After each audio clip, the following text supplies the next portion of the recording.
देखो भाई, पिरोल, पिपरिडीन और पिरिडीन, इधर सुन भाई, इन तीनों की क्षारीय प्रकृति की कंपैरिजन करते हैं अपन, ठीक है। सबसे पहले मैं लेता हूं, देखो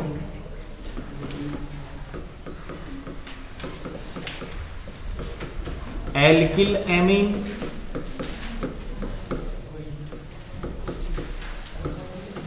और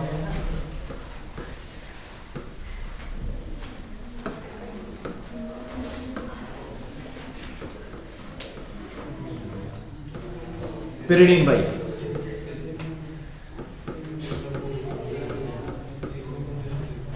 ठीक है।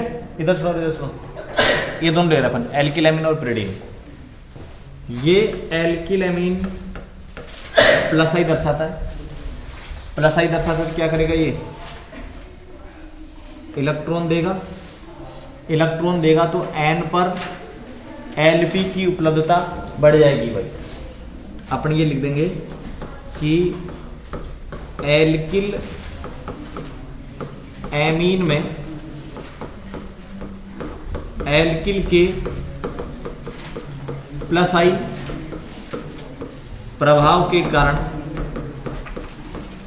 प्लस आई प्रभाव के कारण एन पर एलपी की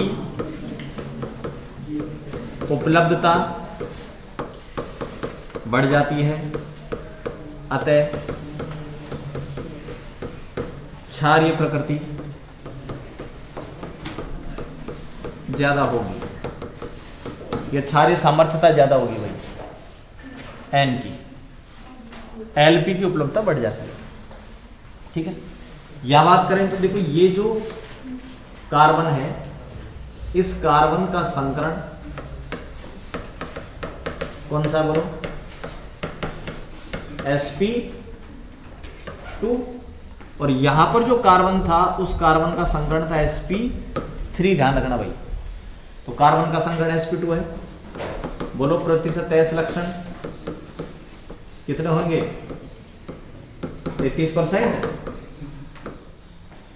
1:2 है ना, 1 सल्फर है और 2 पी है, क्या हो जाएगा 3366, तो परसेंटेज एस करेक्टर हो जाएंगे 33। एक नियम ये है, En समानुपाती प्रतिशत एस लक्षण, En समानुपाती परसेंटेज एस करेक्टर। तो इस कार्बन की En बढ़ने के कारण ये क्या करेगा, इलेक्ट्रॉनों को खींचेगा, और नाइट्रोजन का जो ये Lp है वो भी इधर खींच जाएगा, अर्थात टाइट बंधा हुआ रहेगा। तो कार्बन की En क्या हो जाएगी बताओ, ज्यादा, N का Lp, N का Lp प्रबलता से बंधा रहेगा, ठीक है ना भाई, प्रबलता से बंधा रहेगा तो क्या हो जाएगा, क्षारीय गुण कम होगा। तो पहली कंपैरिजन तो कर दी अपन ने एल्किल एमीन की और पिरिडीन की भाई, ठीक है, कि ये आसानी से उपलब्ध नहीं होगा, क्योंकि दोनों जो कार्बन है, ये कार्बन भी और ऊपर वाला कार्बन भी, दोनों कार्बनों की En ज्यादा होने के कारण ये क्या करेंगे, इलेक्ट्रॉनों को अपनी तरफ खींच के रखते हैं भाई। प्रोटोनीकरण के लिए उपलब्धता कम, प्रोटोनीकरण के लिए उपलब्धता कम हो जाएगी, क्षारीय गुण कम हो जाएगा पिरिडीन का, ठीक है। दूसरा अब अपन ले लेते हैं पिरोल।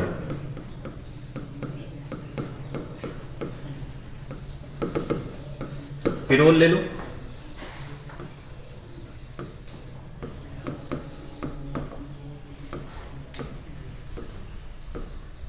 ये लॉन पेयर है,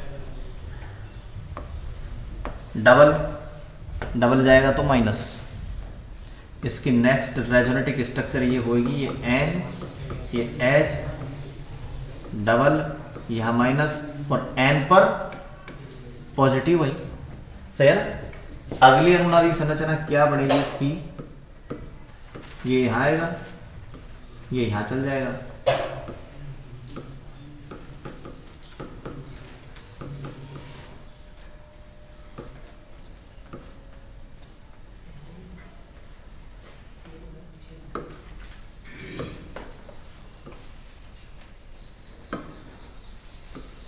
यहाँ आएगा ना, ये माइनस और यहाँ है।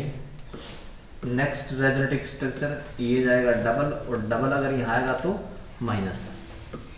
तो इस प्रकार से रेजोनेंस शो करता है।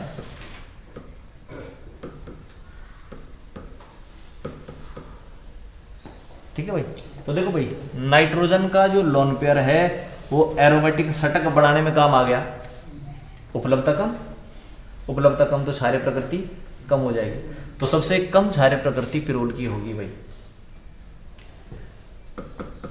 पिरोल की क्षारीय प्रकृति कम होगी। क्यों? क्योंकि पिरोल में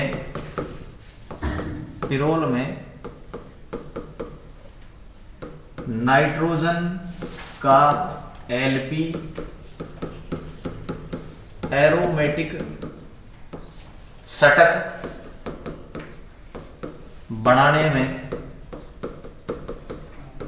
भाग लेता है। अतः एलपी की उपलब्धता कम हो जाएगी और क्षारीय गुण कम हो जाएंगे। तो सबसे कम क्षारीय गुण किस में होंगे बताओ? पिरोल में भाई। ठीक है। अब पिरोल की कंपैरिजन कर रहे हैं अपन किसके साथ? पिरोल और पिरिडीन की। तो देखो पिरोल में, अच्छा पीछे वाला ही कर दें, उसी में लिख दें, इसी में लिख देता हूं, पिरोल वर्सेस पिरिडीन, है ना।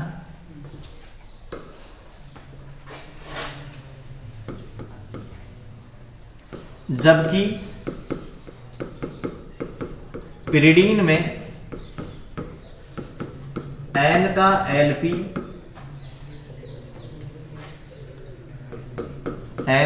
LP एरोमेटिक षटक बढ़ाने में काम नहीं आता भाई। पिरिडीन में N का LP एरोमेटिक षटक बनाने में काम नहीं आता। इस प्रकार से रहता है। देखो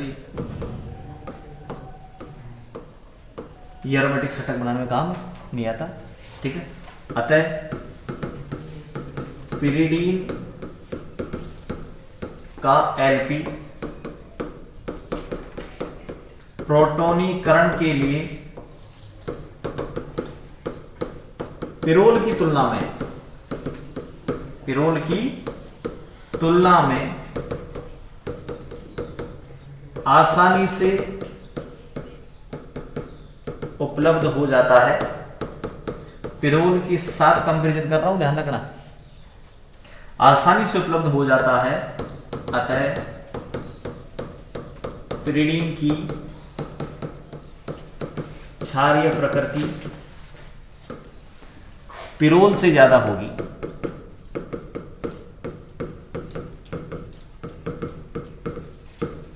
ये लो। ठीक है। तो ज्यादा किसकी बताओ? पिरिडीन की ज्यादा होगी। किससे? पिरोल से। ठीक है। उसका रीजन है कि पिरिडीन का जो लोन पेयर है पिरोल का लोन पेयर रिंग में चला जाता है, तो N पर LP की उपलब्धता कम हो जाएगी। N पर LP की उपलब्धता कम हो जाएगी, क्षारीय प्रकृति कम हो जाएगी। पिछला कंपैरिजन एक बार देख लें तो इसमें देखो प्लस आई दर्शा रहा है, इलेक्ट्रॉन देगा, LP की उपलब्धता ज्यादा, इसलिए एल्किल एमिनो की क्षारीय प्रकृति ज्यादा होगी। किससे? पिरिडीन से। हालांकि एल्किल एमिन यहां कंपैरिजन नहीं लेंगे अपन, कंपैरिजन तीनों का कर रहे हैं। अब अपने पास एक और बच गया, कौन सा? पी पिरिडीन भाई।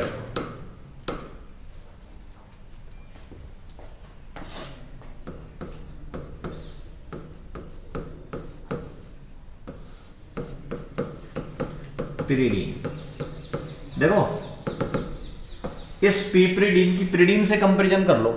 पिरोल से कंपैरिजन करने की जरूरत है नहीं। क्यों? पिरोल की क्षारीय प्रकृति तो सबसे कम हो गई क्योंकि उसका जो लोन पेयर उत्तर रिंग में चला गया भाई, इसलिए उसकी क्षारीय प्रकृति सबसे कम हो गई। तो कंपेरिजन कर लो पिप्रिडीन का किससे, पिप्रिडीन से। लिख दो पहले कि पिप्रिडीन का क्षारीय गुण ज्यादा होगा, उसके बाद में होगा पिरिडीन का, और उसके बाद में होगा पिरोल का।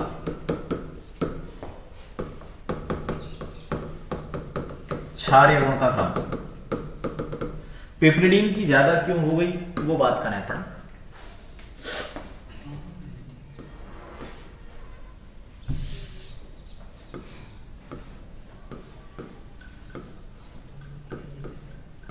ये पिप्रिडीन है और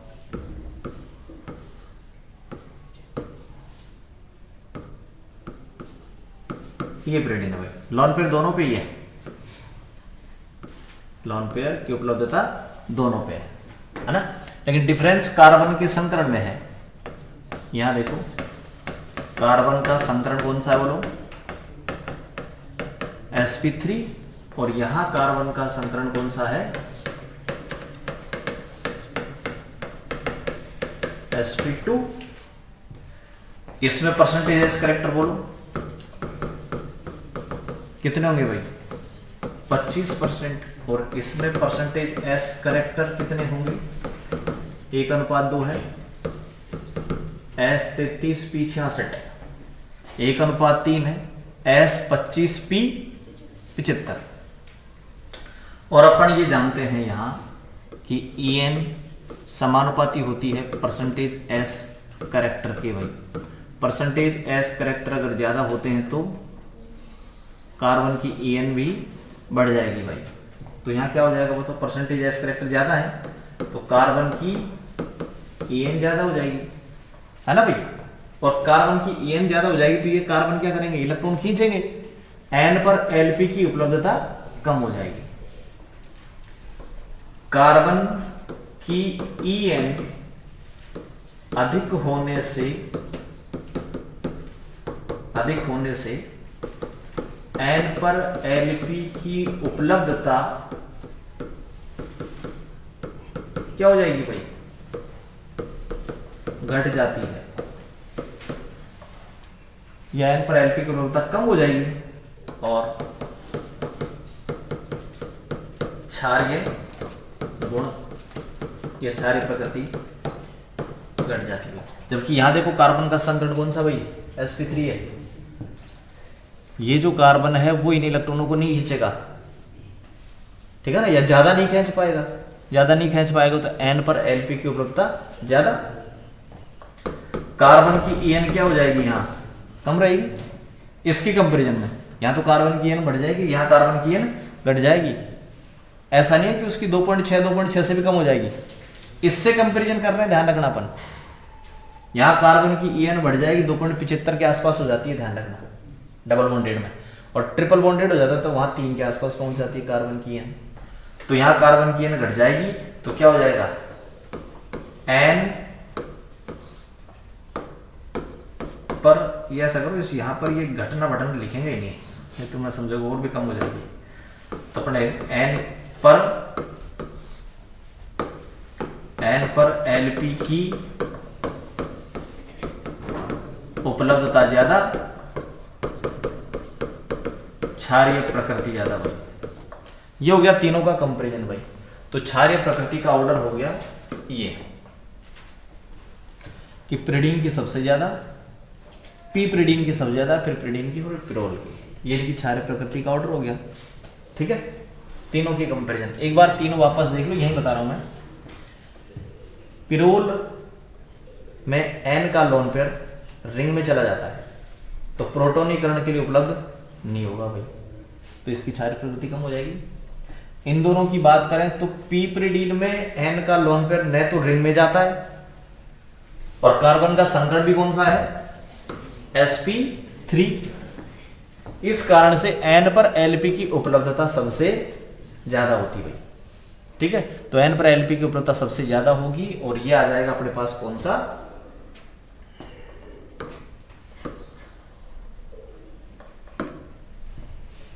तीसरा बना दो यहां, पिरोल भी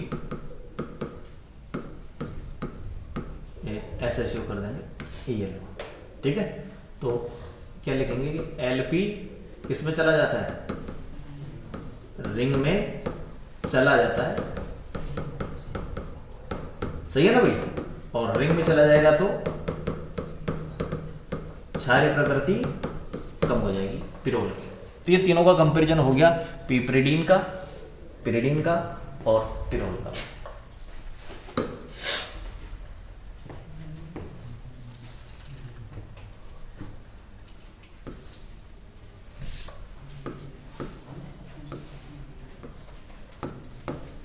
देखो भाई,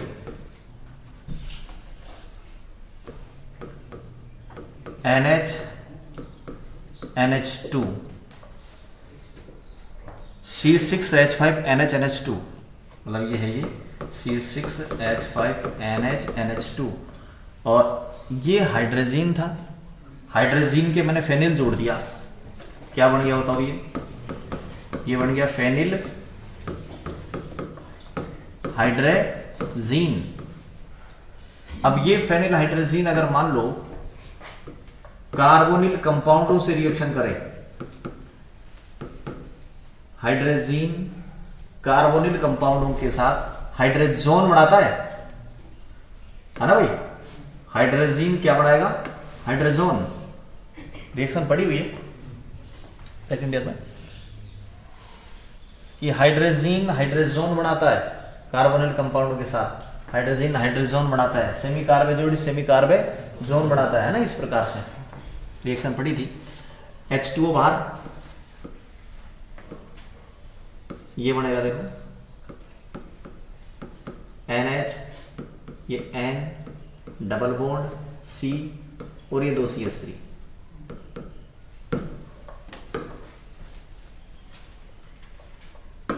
ठीक है भाई, ये बन गया। तो हाइड्रोजीन से क्रिया करके हाइड्रोजोन बन गया, हाइड्रोजोन।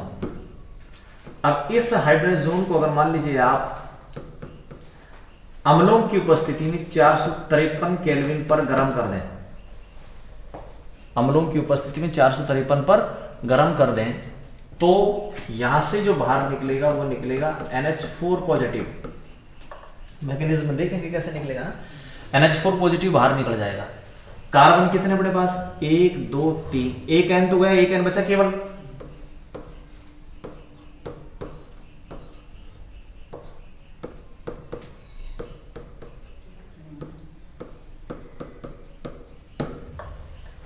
देखो भाई 2 N थे, एक N तो गया है ना। अब कार्बन कितने बचे इसमें, 1 2 3, 3 कार्बन बच गए। इसका नाम है 1 2, 2 पर तो मैथिल और ये बन गया indole, 2 Maithil indole, 2 Maithil indole बन गया भाई। ठीक है, किसकी रिएक्शन किसके साथ करवाई, फेनिल हाइड्रोजन की रिएक्शन कार्बोनिल कंपाउंडों के साथ करवा दो। अब यहां तो मैंने 2 CH3 ले लिया, अगर एक ही CH3 लेता तो ये CH3 भी नहीं आता। ठीक है, तो एल्डिहाइड के साथ क्रिया करवा दें, कीटोन के साथ क्रिया करवा दें, या कीटो अम्लों के साथ क्रिया करवा दें।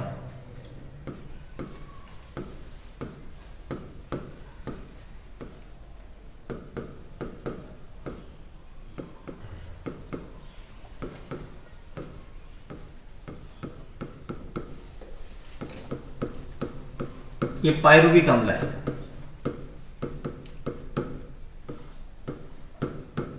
कीटो अम्ल, कीटो। ठीक है ना भाई, CH3C double bond O COOH। ठीक है, कीटो अम्ल बोलते हैं इनको। इन कार्बोक्सिलिक अम्ल जिनमें कीटो ग्रुप है, तो ये कीटो अम्ल के साथ गर्म करें, वही H2O बाहर। ठीक है ना भाई, हाइड्रोजन से हाइड्रोजन भी बढ़ेगा, तो पहले आप हाइड्रोजन बढ़ा दें इसका। हाइड्रोजन बढ़ाएंगे तो हाइड्रोजन ये बनेगा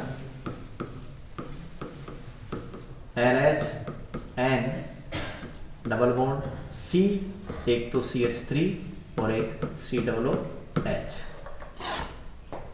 ठीक है भाई, और अब इसको गर्म कर देंगे आप किसके साथ, वो अम्ल उत्प्रेरक की उपस्थिति में 453 केल्विन पर गर्म कर दें तो एक तो बाहर निकल जाएगा कौन सा NH4 पॉजिटिव और एक क्या बाहर निकल जाएगा CO2 भाई यहां से। ठीक है, अगवा दो कार्बन कितने हैं, कार्बन बोलो 2 ही हैं भाई, कार्बन 2 ही हैं। ये बना इंडोल, क्या बन गया, इंडोल बन गया। ठीक है, तो ये तो बन गया इंडोल। ये किससे बनाया अपन ने, पायरुविक अम्ल व फेनिल हाइड्रोजीन, पायरुविक अम्ल व फेनिल हाइड्रोजीन से क्या बनता है, इंडोल बनता है। तो ये तो बना लिया अपन ने इंडोल। और पिछली वाली में क्या क्या पढ़ना है, अभिक्रिया में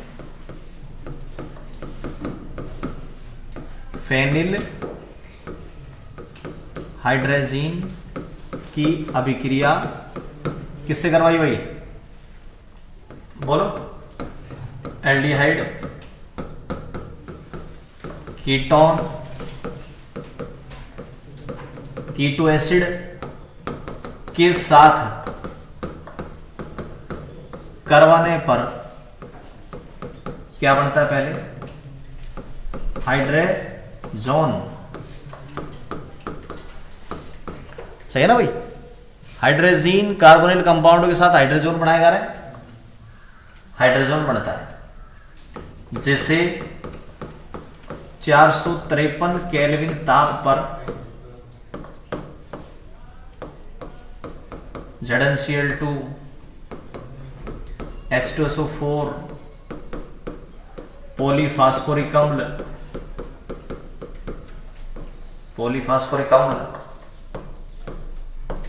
आदि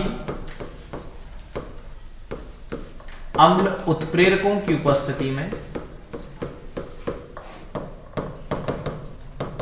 गर्म करने पर क्या बनता है भाई, इंडोल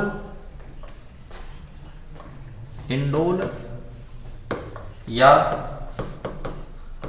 प्रतिस्थापित इंडोल बनता है। क्या बनता है,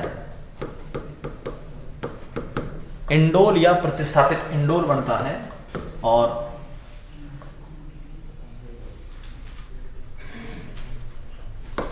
इस रिएक्शन को कहा जाता है फिशर इंडोल संश्लेषण भाई।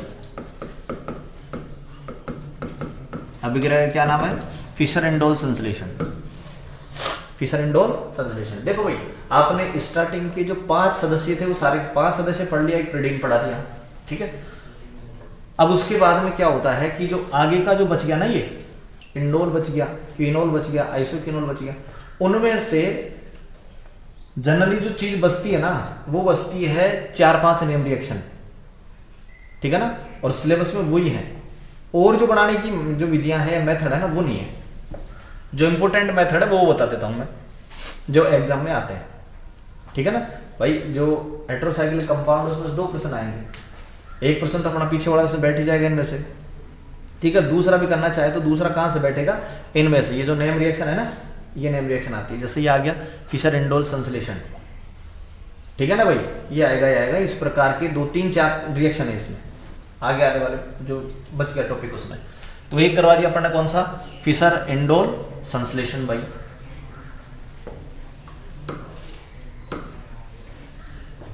अब अगर मान लो इसकी आप क्रियाविधि देना चाहें, है ना भाई, तो इसकी क्रियाविधि रॉबिन्सन के अनुसार इसकी क्रियाविधि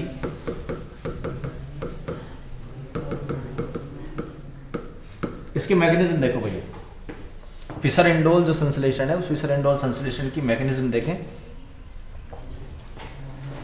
ये हमारा स्टार्टिंग में आपके पास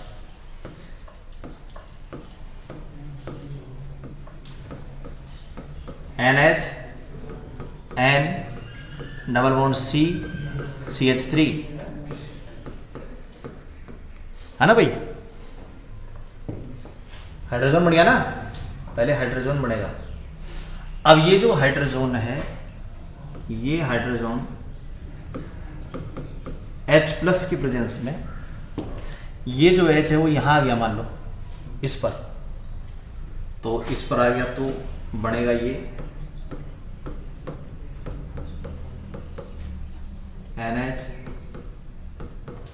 NH डबल बॉन्ड CH3 है वो, है ना, और N पर क्या आ गया बताओ, पॉजिटिव चार्ज, N पर पॉजिटिव चार्ज आ गया।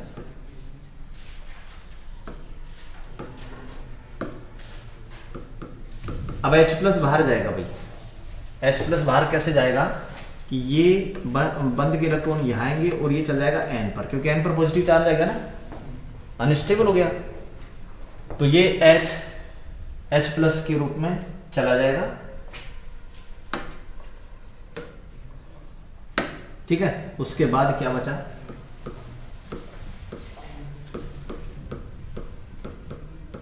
NH, ये NH single bond CH3 double bond CH2 है, ठीक है ना। उसके बाद ये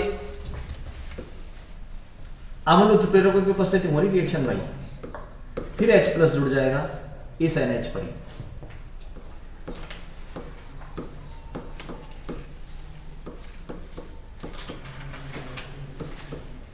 क्या बन जाएगा, ये NH2 पॉजिटिव, है ना, और ये CH3 और ये CH2,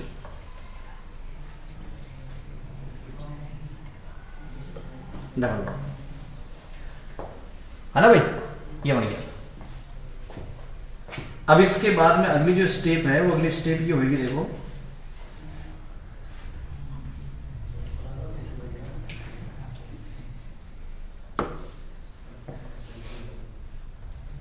यहां का जो बॉन्ड है, ये वाला बॉन्ड,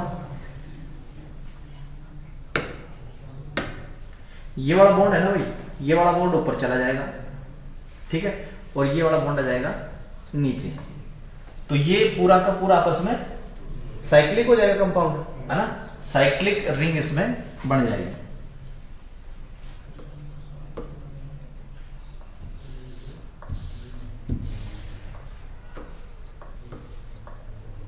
और ये बन जाएगा इस प्रकार का,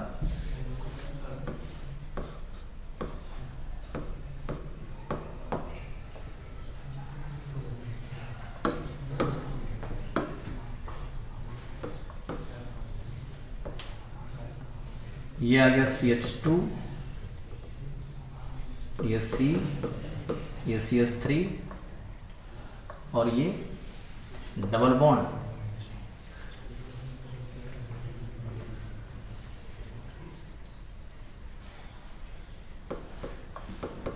NH2 पॉजिटिव, ये NH, ये कनेक्टेड,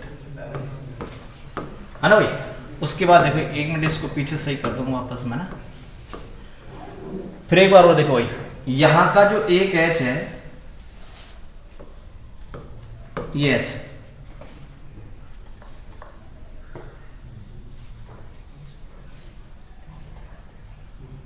ये बॉन्ड यहां नहीं,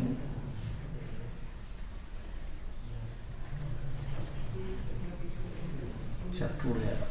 देखो भाई, ये बॉन्ड अगर यहां जाएगा ना,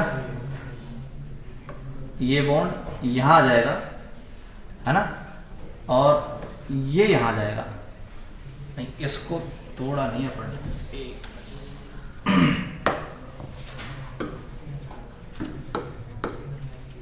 ये यहां जाएगा भाई, ठीक है, तो ये यहां से टूट जाएगा और रह जाएगा क्या, NH2।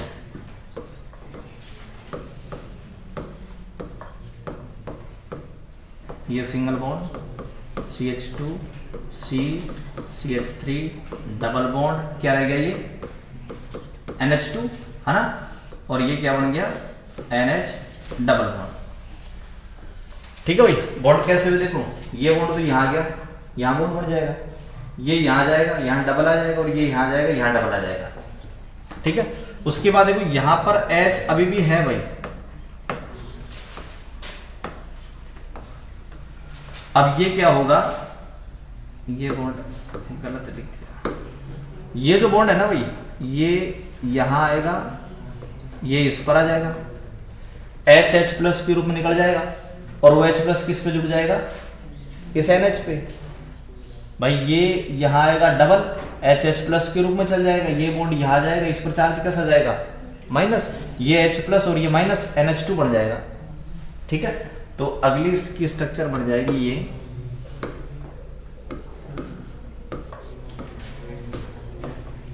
यहां डबल आ गया भाई, CH2, ये C, इसके साथ CH3 है ना, और नीचे क्या है ये NH2, और ये बन गया NH2 भाई। सही है ना, ये बॉन्ड की इलेक्ट्रॉन इस पर आ गए, इस पर माइनस आ गया, ये H इस पर आ गया, NH2 बन गया भाई। इसके बाद देखें, ये जो नाइट्रोजन है, ये नाइट्रोजन पर पॉजिटिव तो है भाई अभी भी, है ना। ये बॉन्ड के इलेक्ट्रॉन अगर N पर आ जाए तो N का पॉजिटिव खत्म, N का पॉजिटिव खत्म। इस कार्बन पे कैसा चार्ज आ जाएगा फिर, पॉजिटिव, ये N का लोन पेयर C पर अटैक कर जाएगा। ठीक है, साइक्लिक कंपाउंड बढ़ जाएगा। क्या बनेगा देखो,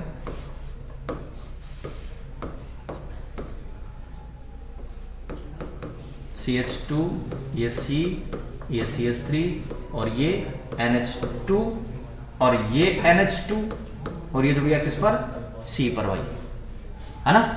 इसका पॉजिटिव खत्म, अब पॉजिटिव इस पर आ गया, अब पॉजिटिव इस पर आ गया भाई, है ना। और अब वही तनु अम्ल की उपस्थिति में क्या बाहर चल जाएगा, NH4 पॉजिटिव भाई।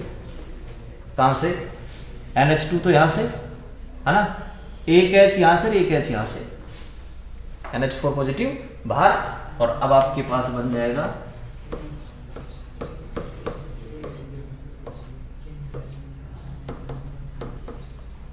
ये, क्या बचा हुआ इस पर, CH3 तो बचा हुआ है भाई।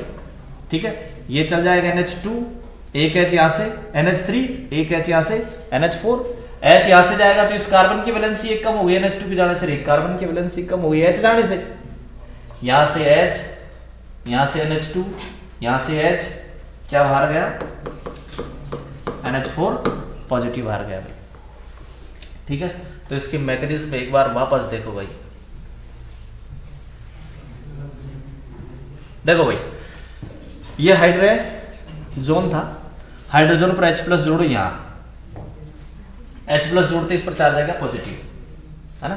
पॉजिटिव आ गया तो अनस्टेबल हो गया भाई, अधिक केन वाले पर पॉजिटिव आ गया तो क्या होगा, ये बॉन्ड यहां आएगा, ये यहां चल जाएगा, इसका पॉजिटिव खत्म, H प्लस के रूप में गया, स्पीशीज बन गई ये।